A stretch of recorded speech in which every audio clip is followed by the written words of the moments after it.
The most dangerous thing on the road isn't a blowout or a blizzard. It's loneliness. It can make a man paranoid, make him think the world is closing in. I thought that's all it was when my easy run to Chicago went sideways. A familiar-looking car, a voice on the radio that sounded way too close. It had to be my mind playing tricks on me, right? Just a tired trucker seeing ghosts in the static. But then they disabled my rig from a distance, and I realized this wasn't paranoia. I was being herded. Listen to my story, and you'll understand why I don't drive anymore. You spend enough years on the road, you learn the rhythm of it. It ain't just the rumble of the Cummins under the floorboards or the whine of the tandems on fresh asphalt. It's a deeper thing, a pulse. The sun comes up, you burn fuel. The sun goes down, you find a spot to park it. For 22 years, that rhythm has been my life. Name's Frank. My rig, the Wanderer, is a deep blue Kenworth W900L, my home, my office, my entire world on 18 wheels. This run was no different. Just another 48-hour turn and burn. Hauling a dry van loaded with 50,000 pounds of name-brand paper towels from a distribution center in Denver to a warehouse on the south side of Chicago. Easy miles. Boring miles. The kind of run you can do with half your brain tied behind your back. The trip started like any other. Pre-dawn chill in the Denver yard, the air thick with the smell of diesel and cold metal. I did my pre-trip, same as always. Thumped the tires, checked the kingpin, made sure the airlines were tight and the lights were all burning. My e-log was green, my coffee was black, and I-80 East was waiting. The first few hours were a blur of familiar flatness. Colorado bled into Nebraska, the Rockies shrinking in my mirrors until they were just a memory. The CB was mostly static, punctuated by the occasional four-wheeler complaining about trucks or some other driver looking for a bear report. Standard stuff.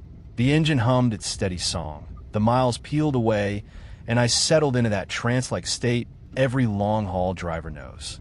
You're not really thinking, just processing. The road, the gauges, the clock. It's meditation at 70 miles an hour. It was around midday just east of Kearney, Nebraska, that I decided to pull into a rest area for a quick break and to stretch my legs. The sun was high, the sky a bleached-out blue. It was a typical prairie rest stop.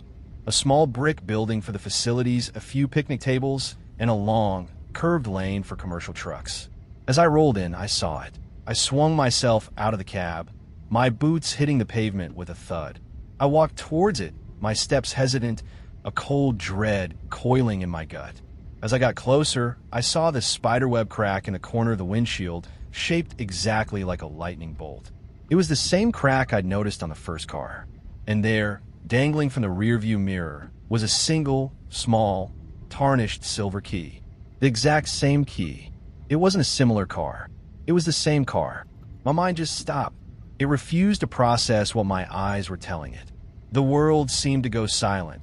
The rumble of the idling trucks and the constant roar of the interstate fading into a dull, distant hum. I stood there on the hot asphalt, staring at that damn car, at the lightning bolt crack in the glass, at the single silver key swinging gently in the Nebraska breeze. It was a perfect, impossible replica. Or it wasn't a replica at all. My first instinct was denial, a hot, angry wave of it. This is a prank. It has to be. Some kids, maybe another driver with a warped sense of humor, hauling this junker on a flatbed, getting ahead of me and setting it up just to screw with my head. It's elaborate, sure, but it's a world I can understand. A world with rules. Pranksters are human. I forced my legs to move, walking a slow, deliberate circle around the Falcon. I needed more data. I needed a flaw in the illusion. I looked for footprints, tire tracks from a tow truck, anything. There was nothing but the dusty shoulder and the bent, dry grass. I leaned closer, peering through the driver's side window. The interior was worn, the bench seat cracked and faded. An old, folded road map of Wyoming lay on the passenger seat. I squinted, tried to remember the map in the first car. Was it Wyoming? I couldn't be sure. The details were blurring together. My memory starting to feel unreliable, tainted by the sheer impossibility of the situation. I checked the license plate. Faded blue and white, a Wyoming plate. The numbers, 22 to 874. I dug in my pocket for my logbook, flipping to a blank page and scribbling them down with a shaky hand. If I saw it again, I'd know for sure. This act of documentation calmed me slightly. It was a professional response. Gather evidence. Analyze. Don't panic. The prank theory was still the most logical. Annoying, but logical. I decided that's what I'd stick with. Someone was playing a game, and I wasn't going to play along. I turned my back on the car, making a point not to look at it again. I marched into the rest stop building, the automatic doors hissing open. The air inside was cool and smelled of industrial cleaner. I went through the motions, splashed cold water on my face, looking hard at my reflection in the cheap steel mirror. I looked tired, my eyes shot with red veins from the road, but I looked like me. Frank. Sane. I bought a cup of coffee that tasted like burnt plastic and walked back to my rig, the comforting weight of the mug in my hand a small anchor to reality. I climbed into the cab, fired up the engine, and eased the Wanderer back toward the on-ramp, deliberately keeping my eyes forward, away from the green car on the shoulder. Back on the highway, I felt a sense of relief. I'd faced the anomaly and dismissed it. Now, the goal was to find the prankster. My eyes were peeled, scanning every vehicle, especially the flatbeds. For the next hour, I was the most vigilant driver on I-80. Every semi I overtook, every tow truck I passed got a thorough once-over. Nothing. No green Falcon, no suspicious-looking flatbed. The adrenaline began to fade, replaced by a low-grade irritation. The prank was stupid, and it was making me waste focus. I decided to tune out the obsession. I needed to get back into rhythm. I reached over and flicked on the CB radio, turning the squelch knob until the static cleared. I was hoping for the usual nonsense, smoky reports, chatter about a four-wheeler driving like an idiot, anything normal. But the channel was dead quiet, eerily, so for this time of day on a major artery. I was about to switch channels when a voice crackled through the speaker. It wasn't the usual trucker drawl. It was sharp, clear, and had a strange, almost digital echo to it. A voice that didn't belong on this frequency. Breaker 19 for the eastbound rig, the one hauling paper. My blood went cold. It was a direct hail, but generic enough that it could be for anyone. I kept my mouth shut, my hand hovering over the console. The voice came again, the tone flatter, colder. "We know you see our car, Frank. You're a hard man to get the attention of." My heart felt like it stopped. He said my name. A cold sweat broke out on my forehead, my hand frozen in midair. Then, the voice delivered the final blow, the words sharp and precise, cutting through the static like shards of glass. "Your logbook says you're on your 10-hour break, in 300 miles. We'll see you at the next stop. Don't be late." The CB went silent. Not the gentle hiss of an open channel, but a dead, absolute quiet, as if the radio itself had died. My hand, which had been hovering over the mic, dropped into my lap. "Frank," he said my name. A prank is one thing.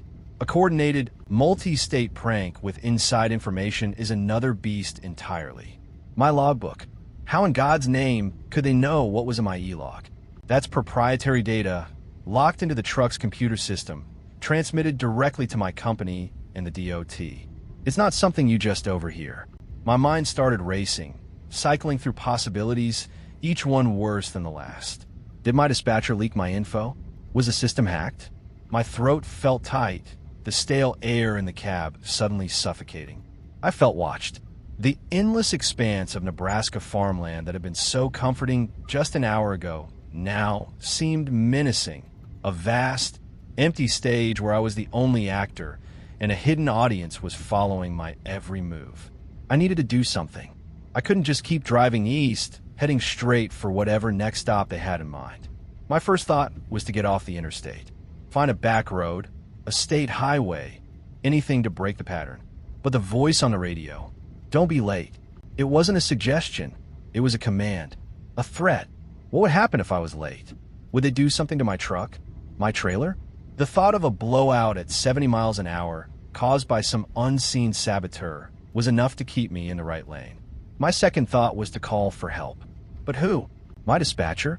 What would I say? "Yeah. Hi, Dave. Some ghost on the CB knows my name, and there's a magic car following me." I'd be put on mandatory psychological leave before I finished the sentence. The cops? A state trooper would listen to my story, look at my wide, panicked eyes, and probably ask me to step out of the cab for a little chat. I was alone in this, utterly and completely. The miles ticked by. Every rest area sign that appeared down the road sent a jolt of pure ice through my veins. I bypassed two of them, my foot pressing harder on the accelerator, a futile act of defiance. The silence in the cab was a physical weight. I tried the CB again, cycling through all 40 channels. Nothing but static. I tried my cell phone. No service. A dead zone. It wasn't unheard of out here, but right now, it felt deliberate. It felt like the world was being systematically walled off, leaving me isolated with them. With every mile that passed, the feeling of being hunted intensified. I was a rabbit, and the dogs were closing in. I didn't know why, but I knew I was the prey. As I crossed the state line into Iowa, the sun began its slow descent, painting the sky in shades of orange and blood red. And then I saw the sign, Rest Area 1 mile. My stomach twisted into a knot. This was it, the 300-mile mark, the place they were waiting.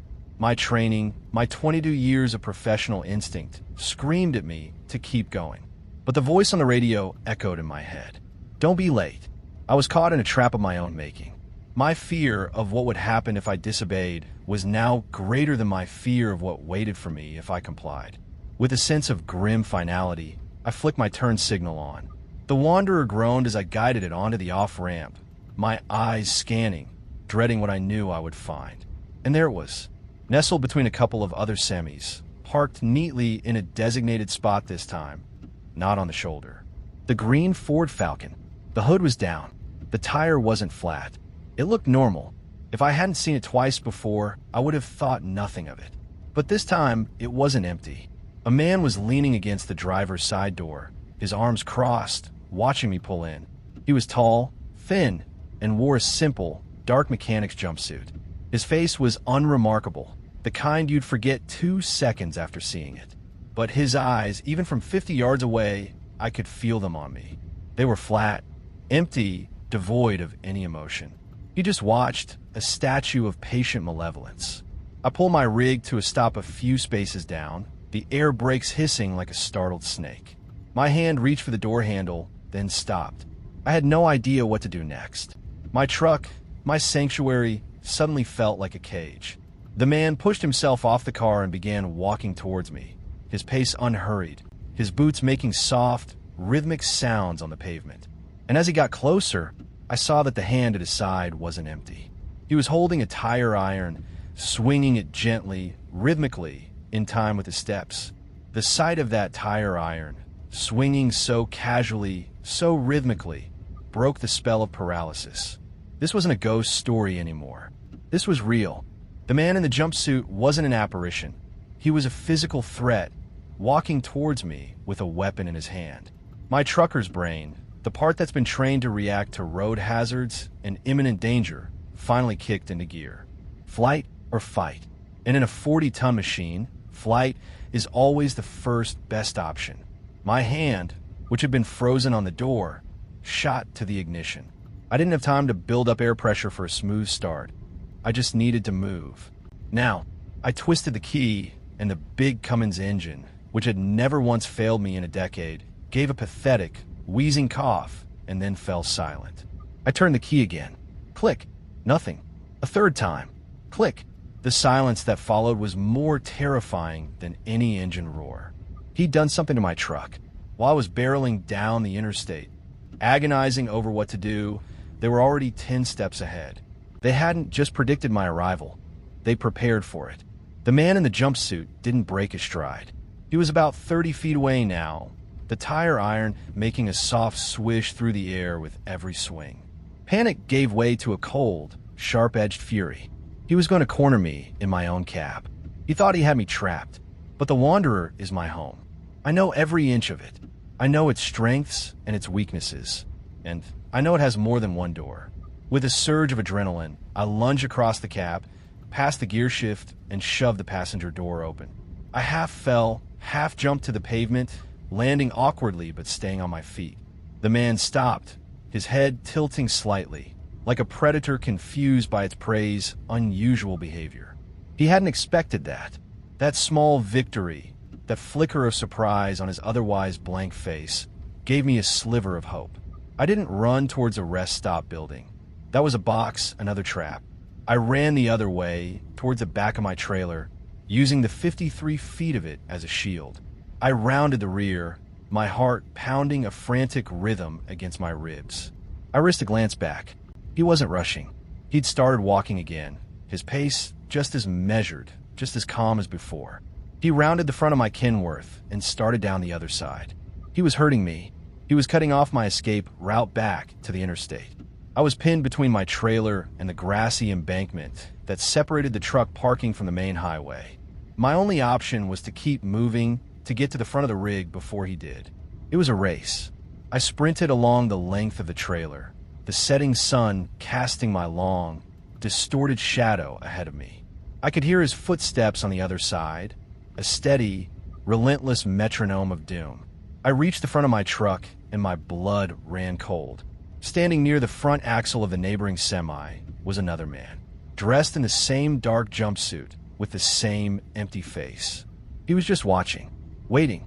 It was an ambush, one to flush me out, the other to catch me. This wasn't a hijacking. Hijackers are loud, aggressive, and fast. This was different. This was cold, calculated, and terrifyingly patient. They weren't just after my cargo. They were playing a game, and the rules were becoming horribly, unervingly clear. They didn't use overt force unless necessary. They used psychology. They created an illusion of the impossible, the reappearing car, to disorient me, to make me doubt my own sanity. They used inside information, my name, my schedule, to instill a sense of paranoia, to make me feel powerless. They disabled my truck silently, invisibly, turning my greatest strength into a liability. They were controlling the environment, my perceptions, my choices. This wasn't just a crime, it was a performance. And then the second man spoke, his voice as flat and metallic as the one on the CB. "You've been running hot, Frank. Time to cool your engine." He took a step forward, and I saw he was holding something too. It wasn't a tire iron.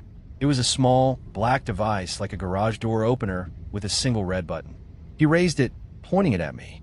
The first man was now rounding the back of my trailer, closing the pincer. I was caught, trapped between them. I backed away, my heel hitting the steer tire of my own disabled rig. The man with the device smiled, a thin, cruel line on his blank face, and as the last rays of sunlight vanished below the horizon, he pressed the button.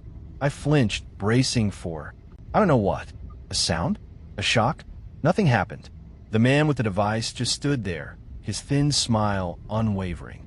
The other man, the one with the tire iron, stopped about 20 feet behind me, completing the triangle. The world was eerily quiet, the only sound a frantic thumping of my own heart. I glanced around desperately. A few other truckers were in their cabs, curtains drawn, probably settling in for their 10-hour break. They were oblivious. To them, we were just three figures standing in the deepening twilight. The man with the black device lowered it slowly. "That's better," he said, his voice carrying easily in the still air. No more running. He hadn't done anything to me. He'd done something to my truck. That click I heard in the ignition, it wasn't a mechanical failure. It was them. That device, it was a remote kill switch. Military-grade tech. Maybe something that could disable a 20-ton vehicle from a distance. The realization was sickening. The level of sophistication, of planning, was off the charts. These weren't your average lot lizards or fuel thieves. This was something else entirely. "What do you want?" I managed to get out, my voice raspy. The man with the device took a step closer. The one with the tire iron mirrored his movement from behind. "We want what you're hauling, Frank," he said, as if it were the most obvious thing in the world. "But more than that, we want it delivered. By you. My cargo. It's paper towels," I said, the words sounding absurd even to me. 50,000 pounds of them. The bill of lading is right in the cab.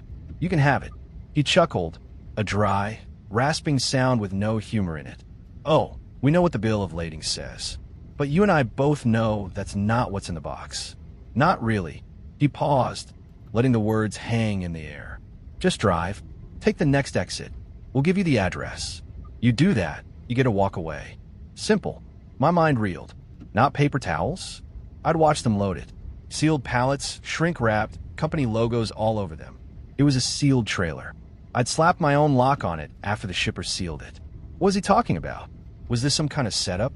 Did my company slip something illicit into my load without my knowledge? The paranoia came rushing back, stronger than ever. I was a mule, and I didn't even know it. But his offer, just drive, it didn't make sense. If they could disable my truck remotely, they could probably drive it themselves. Why do they need me? Why me? I asked, my voice gaining a bit of strength. Why not just take the truck? The man's smile widened. Because there are rules. The cargo has to be offered. Willingly. The driver of record has to complete the route. That's the way it's always been done. The way it's always been done? The phrase sent a chill down my spine that had nothing to do with the evening air. It sounded ancient, ritualistic. This was more than a hijacking. This was a ceremony, and I was the unwilling participant. I had to find help. I had to break this script they had written for me. My eyes darted to the rest stop building, its lights now a beacon of fluorescent hope. A phone, vending machines, other people. If I could just get inside. I need to use the restroom, I said, trying to keep my voice steady. It was a gamble, a test of their rules. The man with the device considered it for a moment, then gave a slight nod. Fine. But we're watching, Frank. Don't try anything stupid. He gestured with his head toward the building. The man with the tire iron didn't move. He was my anchor, my guard. I took a tentative step, then another, walking away from my truck and towards the building. Every instinct screamed that this was a mistake, that I was walking out of one trap and into another, but it was the only chance I had. I could feel their eyes on my back, a physical pressure. I pushed the door to the men's room open and stepped inside. The room was empty, the sterile tile and porcelain gleaming under the harsh lights. My heart leaped when I saw it on the wall. A payphone. A relic, but a working one. I fumbled in my pocket for a quarter, my hand shaking so badly I almost dropped it. I lifted the heavy receiver, my hopes soaring as I heard the dial tone. A connection to the outside world. I didn't even think about who to call first. I just dialed 911. The phone rang once, twice, and then a voice answered, but it wasn't a dispatcher. It was the same cold, metallic voice from the CB radio. That wasn't part of the deal, Frank. The receiver felt slick and cold in my hand. I slammed it back into the cradle as if it were red hot, a strangled gasp escaping my throat. My one lifeline, my connection to a world with rules and emergency services, was just another extension of their control. The payphone wasn't a relic, it was a prop, placed there, waiting for me, just like the car, just like the men outside. The walls of the bathroom seemed to close in, the clean, sterile smell of the place suddenly cloying and sinister. I was in a cage that extended far beyond my truck cab. The entire rest stop, this whole pocket of reality, was their domain. My desperate gamble for help hadn't just failed. It had confirmed my worst fears. They weren't just watching me, they were listening to me, anticipating me, puppeteering my every move. I staggered back from the phone, my breath coming in ragged bursts. I looked at my own reflection in the mirror above the sinks. My face was pale, smeared with grime, my eyes wide with a terror that felt primal. The man in the mirror was a stranger. The competent, professional trucker I'd been that morning was gone, replaced by this cornered animal. I had to pull myself together. Panic was a luxury I couldn't afford. They said they wanted me to drive. They said I had to do it willingly.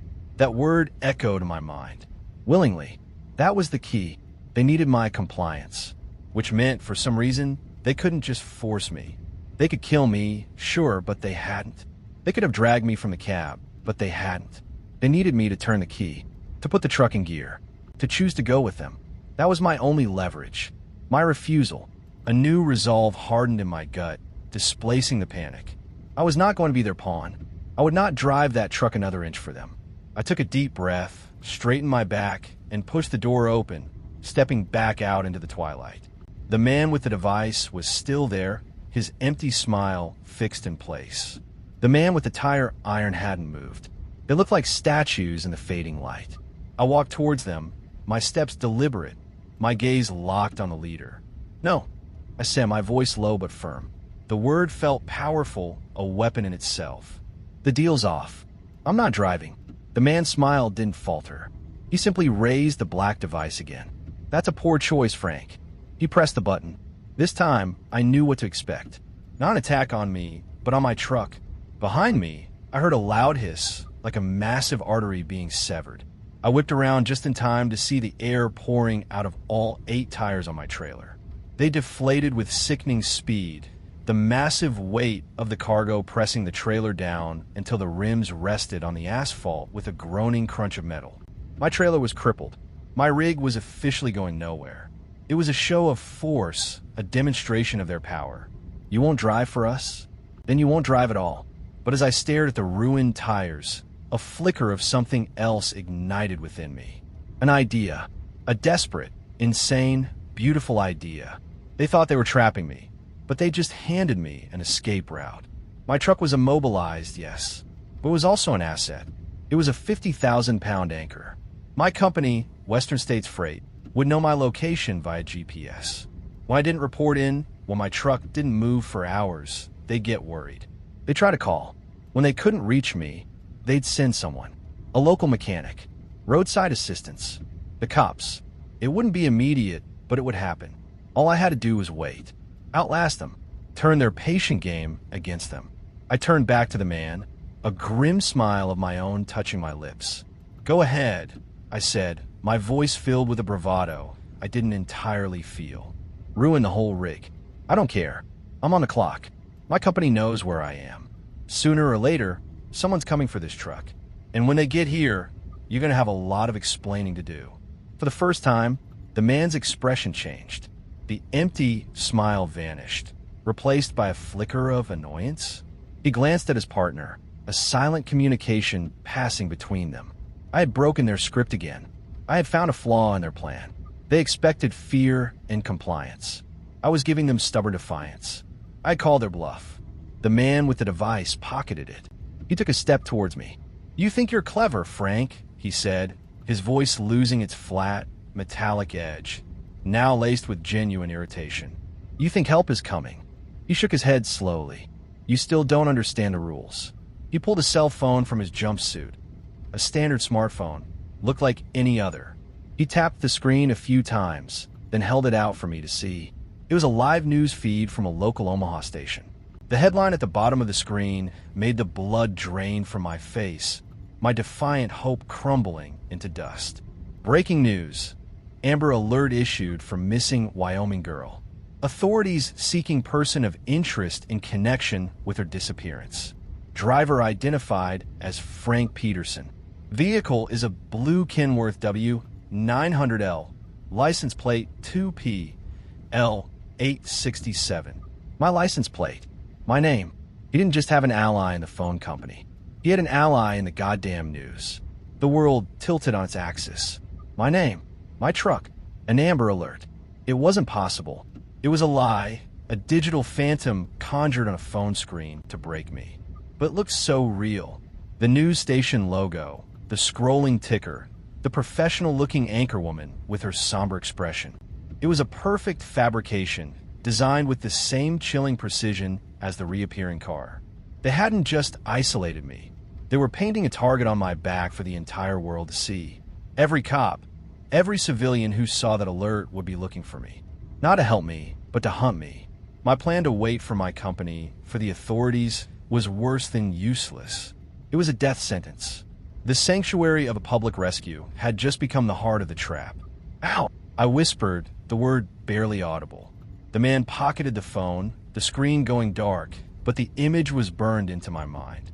We have friends everywhere, Frank, he said, his voice returning to its calm, instructional tone. People who understand the importance of this delivery. People who ensure the road is clear of obstacles. He gestured vaguely at the crippled trailer. This is your last chance. A new trailer is waiting for you. Fully loaded, fully fueled. All you have to do is hook it up and drive. Fulfill the contract, and this all goes away. The alert is retracted. A clerical error, they'll say. Your truck gets repaired. You go back to your life. A new trailer. The words hung in the air, heavy with implication. This whole elaborate nightmare, the psychological warfare, the isolation, it was all to get me to abandon my cargo, the paper towels, and pick up theirs. Whatever was in that new trailer was the real prize. And willingly meant I had to be the one to hook it up, to sign my name to its journey in the digital ink of my e-log. I was the key, the authorized link in a chain I couldn't comprehend. If I refused, I was a kidnapper, a fugitive. The rest stop was no longer a cage. It was an airlock. Outside was a world that wanted to lynch me. Inside was them, and the choice they were giving me. Defiance was suicide. Compliance was a mystery far darker than I could imagine. I looked past him into the deeper darkness of the truck parking area, and I saw it. Tucked away in the furthest corner, almost invisible against the night, was another dry van, identical to mine, but for one detail. It had no company logos. It was a ghost trailer, completely sterile and anonymous. It was waiting for me. My gaze shifted back to my rig, to the Wanderer. My home, the cab where I'd spent half my life. They were asking me to abandon it, to yoke myself to their poison and drive it into the night. The decision was no decision at all. It was survival. Okay, I said, the word tasting like ash in my mouth. I'll do it. A flicker of satisfaction in the man's eyes. A wise choice. He turned to his partner, the silent one with the tire iron. Get the tractor. The second man nodded once and walked away, not towards the green Falcon, but towards a different, nondescript sedan parked in the car section. The first man turned back to me. Let's go for a walk, Frank. We'll get your new ride. He led the way, and I followed, a prisoner on an invisible leash. We walked past the other trucks, their engines humming a lullaby of normalcy that felt like a mockery. We walked towards the ghost trailer. As we got closer, I saw the tractor unit parked in front of it. It wasn't a Kenworth. It was a cheap, generic Freightliner Cascadia, bone white and sterile like the trailer. The second man was already in the driver's seat, the engine idling quietly. This was my new rig, my new identity. The man stopped beside the trailer. She's ready for you, he said. Your login credentials will be the same. The destination is programmed into the GPS. Don't deviate from the route. Don't stop until you arrive. He paused, his gaze intensifying. And Frank, don't try to look inside the trailer. The contents are not for your eyes. Some things, once seen, can't be unseen. Your only job is to drive. Understand, the threat was clear. Curiosity would be punished.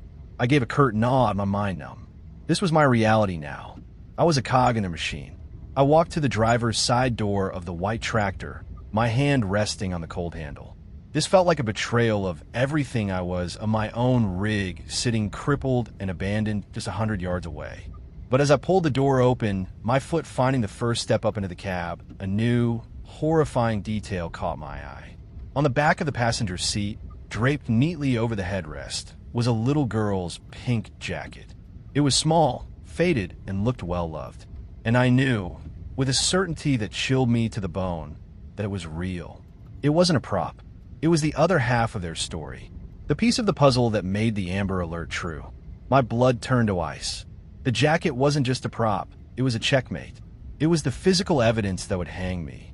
If I backed out now, if I tried to run, they wouldn't even have to chase me. They'd just make an anonymous call. Cops would swarm this rest stop, find my rig, and then find the white truck. They'd find a jacket. The story would write itself. Frank Peterson, long-haul trucker, abducts a child, gets cornered, and abandons his vehicle for a getaway truck. The ghost trailer, the men in jumpsuits, they'd all just melt back into the night, leaving me holding the bag. I was standing in a perfectly constructed narrative, and I was the villain. My hand trembled on the door handle of the sterile Freightliner. My will to resist was gone, sandblasted into nothing by layer after layer of psychological assault. I was exhausted, not just tired from the road, but a deep, soul-crushing weariness. Every decision I'd made since seeing that first green car had been wrong. Every attempt to reclaim control had only tightened the noose. I was outmatched, outmaneuvered, and utterly broken. I had no moves left to make. I climbed into the cab. The inside of the Freightliner was as anonymous as the outside. It smelled of cheap plastic and disinfectant. There were no personal touches, no logbooks on the dash, no worn spots on the steering wheel. It was a shell. I sat in the driver's seat, the vinyl cold against my back, and stared through the windshield. The second man, the one who had brought the tractor over, got out, gave me a single nod, and walked away, disappearing into the darkness with the leader. They were confident now. They'd won. They left me alone with my new truck, my new cargo, and my new life as a fugitive. For a long moment, I just sat there, the engine's low hum the only sound. I looked at the GPS screen. A single red line glowed, tracing a path off the interstate and onto a series of state highways and county roads, leading deep into the rural heart of Iowa. The destination was marked with a single, unlabeled pin. No address, no town name, just a spot on the map. I pulled my old logbook from my jacket pocket, the one with the Falcon's license plate number scrawled in it. It felt like an artifact from another life, a life where things made sense. I thought about the cargo. Not paper towels, the man had said. The contents are not for your eyes. What was I hauling? Drugs? Weapons? Something worse? The pink jacket on the passenger seat seemed to offer a silent, terrifying answer. My hands moved as if they belonged to someone else. I released the parking brake. I put the truck in gear. The sense of betrayal was a physical sickness in my stomach as I pulled away from the ghost trailer's spot, leaving my own beautiful blue Kenworth behind like so much roadside trash. The Wanderer, my partner for a decade, sat crippled and abandoned, a monument to my failure. As I drove the sterile white truck towards the rest stop exit, its headlights cut a sterile path through the darkness. I felt like a ghost piloting a ghost ship. My focus was shot. My hands were sweaty on the wheel. My eyes kept darting to the mirrors, expecting to see the green Falcon pacing me. But there was nothing, just the lonely darkness. I was making mistakes. I took a turn too wide, nearly clipping the curb. I ground the gears, the transmission screaming in protest. The exhaustion was a heavy blanket, smothering my professionalism, my skill, my very identity. I followed the red line on the GPS, leaving the bright lights of I-80 behind. The roads became narrower, darker. The farmhouses grew fewer and farther between. The world outside my windshield was a black void. It was just me, the truck, and the hum of the engine, and a jacket. I couldn't stop looking at it. The faded pink fabric, a small embroidered butterfly near the collar. It was so innocent, so out of place, and it was my curse. My mind, frayed and collapsing under the weight of it all, started playing tricks on me. In the reflection of the passenger window, I thought I saw the silhouette of a small child sitting there. I blinked and it was gone. The whisper of the air conditioning sounded like a little girl's sigh. The paranoia was no longer a tool they were using against me. It had taken root inside me. It was eating me alive. Hours bled together. I don't know how long I drove. 2 hours? 3? The red line on the GPS finally led me down a long, unpaved gravel road, deep in what felt like the middle of nowhere. The road ended at a pair of tall, rusted iron gates hanging open between two stone pillars. Beyond them was a long, tree-lined driveway leading to a single, dark building. The GPS chirped. "You have arrived at your destination." This was it, the end of the line. I rolled the truck slowly through the gates, the tires crunching on the gravel. And as my headlights swept across the front of the building, my heart seized in my chest, a fresh wave of horror washing over me. It was an old abandoned schoolhouse. The windows were boarded up, the paint was peeling, but the shape was unmistakable. And chained to the flagpole out front, sitting silently under the moonlight with its hood up and a single flat tire, was the forest green Ford Falcon. This was their home, their nest, the place where the illusion was born and where it returned to rest. The sight of that car, chained to the flagpole like a grotesque trophy, shattered the last vestiges of my composure. It wasn't a prank. It wasn't a sophisticated hijacking. It was something else. The word that screamed in my mind was wrong.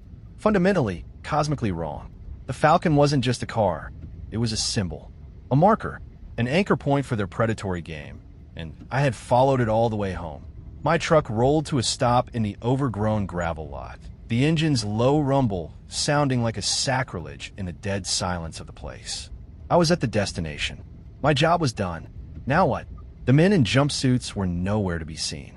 The schoolhouse was dark, a hollowed-out skull against the starry sky.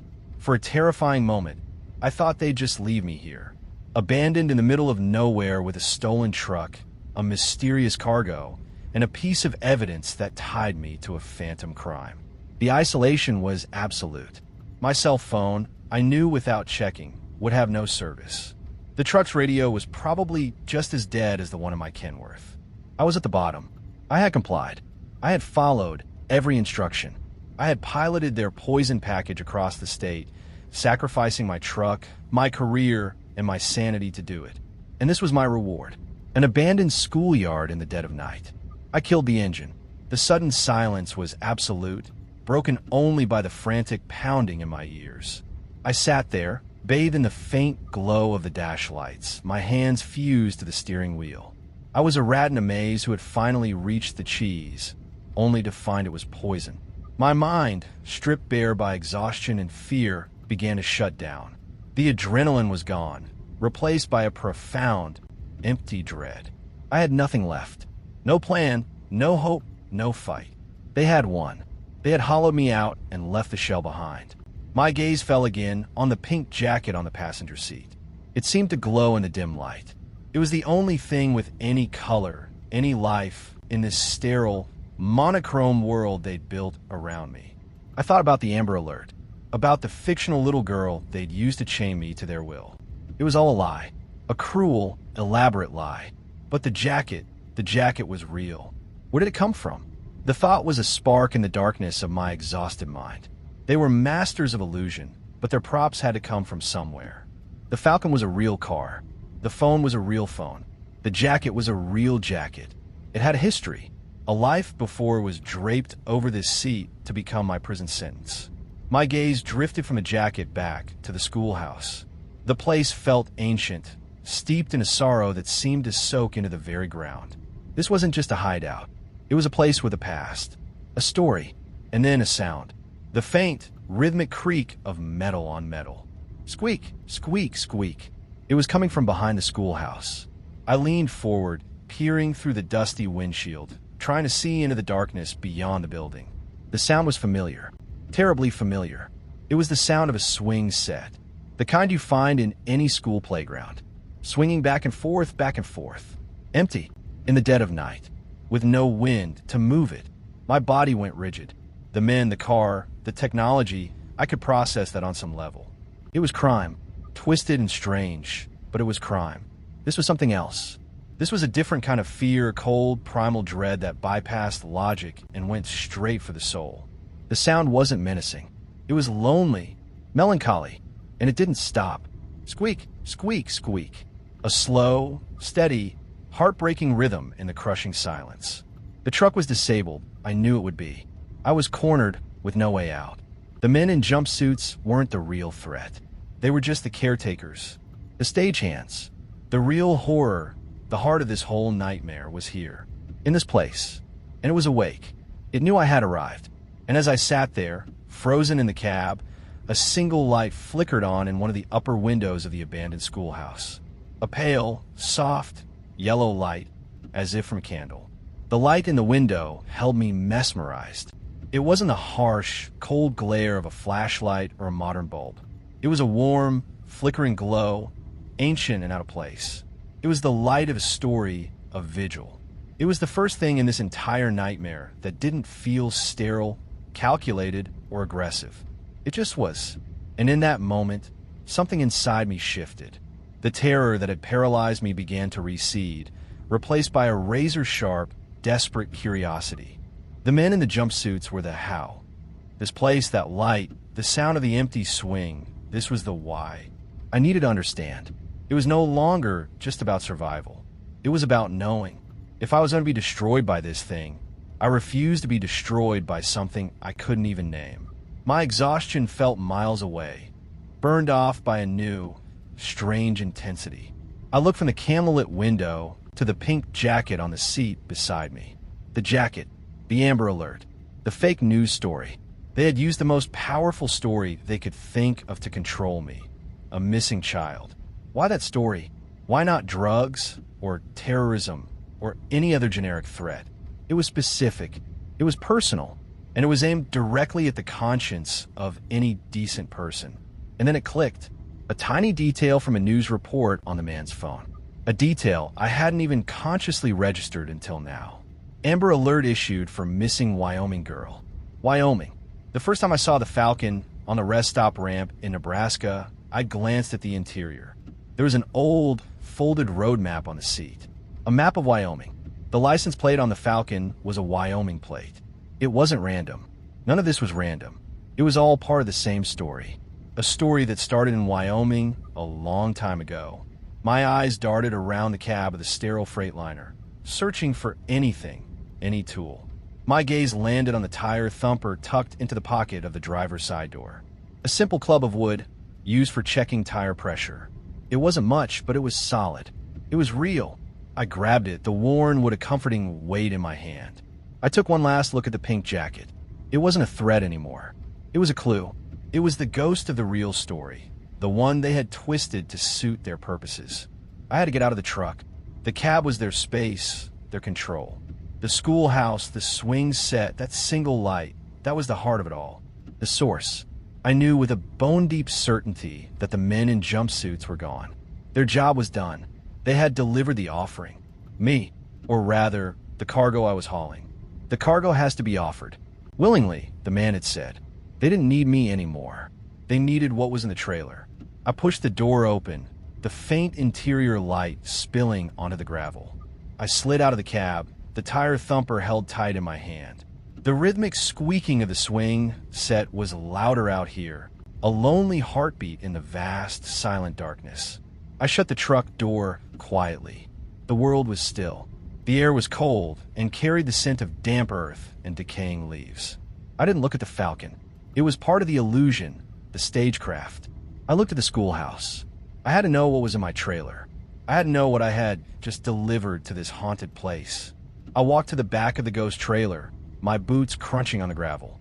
The seals were intact, a standard bolt seal from whatever Phantom company had loaded it. I had no bolt cutters, but I had the tire thumper.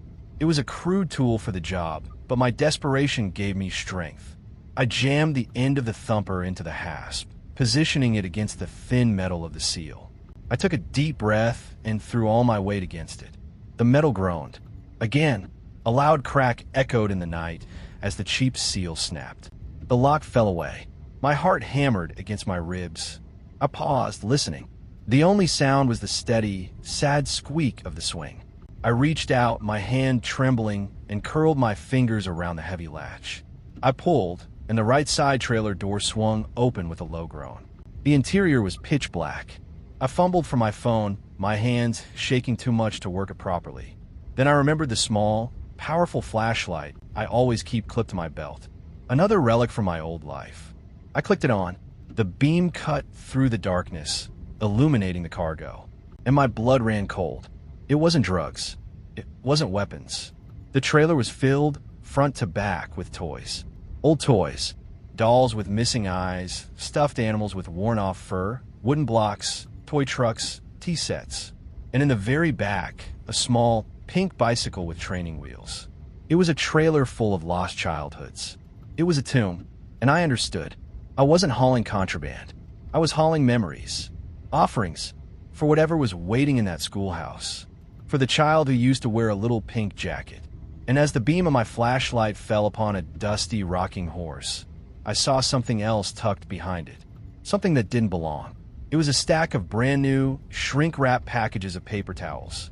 My cargo. The men hadn't just switched the trailers. They had transferred a piece of my load into this one. It wasn't just about the new cargo. For some reason, it was about me. They needed a piece of my journey, my truck, my life, to be part of the offering. The paper towels. My paper towels.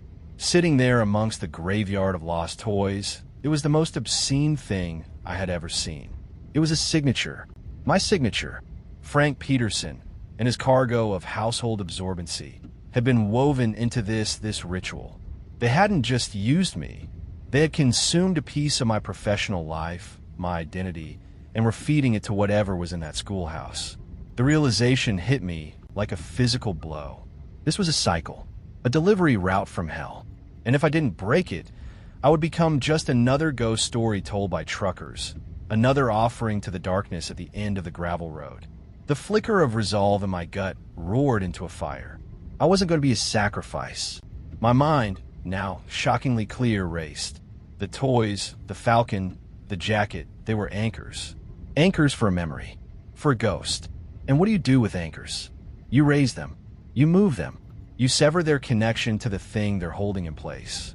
My gaze shifted from the trailer to the schoolhouse, then to the green Falcon chained to the flagpole. That car was the linchpin. It was the first thing I saw, the tool they used to hook me. It was the beginning of the story they'd forced me into. To end their story, I had to destroy the first page. I slammed the trailer door shut, the sound echoing like a gunshot in the night. The rhythmic squeaking of the swing set stopped. The silence that followed was heavy, expectant. It knew I had changed the script. I turned my back on my truck, and sprinted toward the front of the schoolhouse, the tire thumper held tight in my fist. I ran past the stone pillars, my boots pounding on the gravel driveway. The Falcon grew larger, a dark green specter in the moonlight. I could see the lightning bolt crack in the windshield, the flat tire, the tarnished key dangling from the mirror. It was exactly as I'd first seen it, an icon of decay and hopelessness. My plan was insane, born of pure desperation. I had no idea if it would work, but it was the only plan I had. I reached the car, and it didn't slow down. With a roar of pin-up fury, I swung the tire thumper like a baseball bat, putting every ounce of my fear and rage into the blow. The wooden club connected with the driver's side window. The glass didn't just shatter. It exploded, raining down in a glittering cascade. The sound was glorious, a violation of the sacred quiet. I swung again, smashing the passenger window, then the rear, the headlights, the taillights. I was a demon of destruction, venting 24 hours of terror onto this metal shell. I brought the thumper down again and again on the hood, the roof, the trunk, each dent and screech of protesting metal a victory. And then I went for the heart of it, the symbol. I jammed the end of the thumper into the flat tire and leaned on it, tearing at the rotten rubber, ripping it away from the rim. I was breathing like a bellows, sweat stinging my eyes, but I wasn't tired. I was energized. I was fighting back. Finally, I turned to the chain that tethered the car to the flagpole. It was thick, rusted, but the padlock holding it looked newer, stronger. I knew I couldn't break it, but I didn't have to. I just had to unhook the anchor. I ran back to the white Freightliner, my mind a whirlwind of logistics. I climbed into the cab, fired up the engine, the sound a roar of defiance now, not submission. I threw it in reverse, backing the trailer up with a speed and precision I didn't know I still possessed, jackknifing it hard until the rear corner was just inches from the Falcon. I jumped out, leaving the engine running. In the truck's toolbox, I found a length of heavy-duty chain I used for securing difficult loads. It was my own chain, from my world. I looped it around the Falcon's rear axle, then hooked the other end to the tow hook on the back of my trailer. My gamble was this. Their power was in the story and the scene they set. The broken-down car at the desolate location. If I could move the car, if I could drag it away from this place, I could break the scene. I could tear the page out of the book. I climbed back into the cab, my heart hammering with a terrifying mix of hope and fear. I put the truck in gear, the engine straining. I eased the clutch out, and the chain went taut with a loud twang. For a second, nothing happened. The truck groaned, the tires spinning on the loose gravel. The Falcon seemed rooted to the spot, held by more than just rust and a flat tire. "It's not working," a voice of despair screamed in my head. But I pushed it down. I gave it more fuel. The Cummins roared, the tires caught, and with a screech of tortured metal, the Falcon lurched forward, breaking free of its ancient parking spot. The flagpole, it was chained to bent at a sick angle, the chain pulling taut. Then, with a deafening crack, the old flagpole snapped at its base, crashing to the ground. The anchor was free. I was dragging the green Ford Falcon, their symbol of power, their ghost, behind my truck like a piece of scrap metal. I didn't hesitate. I floored it, turning the rig around, and headed straight for the gates, the Falcon bumping and scraping along behind me. And as I passed the schoolhouse, the single candle in the upper window wasn't just flickering anymore. It was raging, a furious, uncontrolled inferno of light contained within the glass. And for the first time, I heard a sound from within the building. A scream. It wasn't human. It was a sound of pure, unadulterated rage and loss. A shriek that tore at the very fabric of the night. The scream from the schoolhouse was a physical force, a wave of sound that washed over the cab and vibrated deep in my bones. It was the sound of a story being torn apart, of a wound being ripped open. I didn't look back. My eyes were fixed on the open gates, my hands white-knuckled on the steering wheel. The Freightliner roared as I accelerated down the gravel driveway, dragging the screeching, protesting carcass of the Falcon behind me. The sound was a symphony of destruction, my answer to their silent, creeping terror. As I cleared the gates and hit the paved county road, the shriek from the schoolhouse faded, cut off as if a door had been slammed shut. I was out. I didn't slow down. I pushed the unfamiliar truck as fast as it would go, the mangled green car fishtailing wildly behind me, its one remaining headlight staring crazily at the sky. I drove with a singular purpose: to put as much distance as possible between me and that place. I followed the county road for what felt like an eternity, the sterile red line on the GPS, now a meaningless ghost on the screen. When I finally hit a state highway, I didn't stop to unhitch my grotesque trophy. I turned east toward the rising sun and kept going, dragging the evidence of my defiance with me. It was my proof, my story. I drove for an hour, then two, the skies slowly bleeding from black to a bruised purple, then to a pale, washed-out gray. The world was coming back to life. I passed a farmhouse with its lights on, a pickup truck heading out to the fields. These simple signs of life, of a world that operated on schedules and sunlight, felt like a blessing. I was re-entering reality. Finally, with the sun fully clearing the horizon, I saw a small, independent truck stop ahead. It was old, run down, with a faded sign that just said "Eat." It was perfect. I pulled the rig into the back lot, the Falcon groaning and scraping into place behind me. I killed the engine and just sat there, the silence ringing in my ears. I was shaking, not from fear, but from the aftershock. I had done it. I had survived. I unhooked the chain, letting the Falcon rest in a heap of broken glass and dented metal in the far corner of the lot. I looked at the white Freightliner, at the trailer full of haunted toys. I couldn't just leave it. I climbed back in, found the bill of lading in the glove box, a complete fabrication, of course, and took it with me. Then I did something I hadn't done in 20 years of driving. I wiped the cab down. The steering wheel, the gear shift, the door handles. Every surface I had touched. I left the pink jacket on the passenger seat. It didn't belong to me, and it didn't belong to them anymore. Maybe, just maybe it could finally rest. I walked away from the white truck without a backward glance, dropping the keys down a storm drain. I used the payphone outside the diner, a real one this time, and called my dispatcher. I told him my truck had been stolen from the rest stop in Iowa. I told him I was quitting, effective immediately. He argued, confused and angry, but I just hung up. I bought a bus ticket with the last of my cash. A bus to nowhere in particular, just away. And that's the story. That's what I've been running from for the last 6 months. I lost my truck. I lost my career.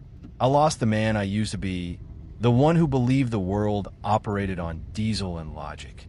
Sometimes late at night, in whatever cheap motel I'm calling home, I think I can still hear the faint, rhythmic squeak of a swing set. I know they're still out there. The men in jumpsuits, the caretakers. Their ritual was interrupted, but I don't think I stopped it for good. I just broke the cycle for one driver. For me, I'm a scarred survivor, and some scars never fade. I look out the window of this truck stop diner now, the coffee cold in my hands. The sun is coming up. A new day, a new road, but my eyes are drawn to the parking lot. A young driver, not much older than I was when I started, is doing his pre-trip inspection on a shiny new Peterbilt. He's meticulous, professional. He thumps his tires, checks his lines. He's got a long road ahead of him, and as he finishes his walk around, he pauses. He's looking at something on the shoulder of the highway on-ramp.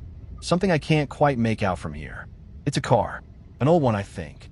Painted a deep forest green. Its hood is up, and it looks like it has a flat tire. The young driver hesitates, looking at his watch, then back at the car. He's making a decision. The same decision I made.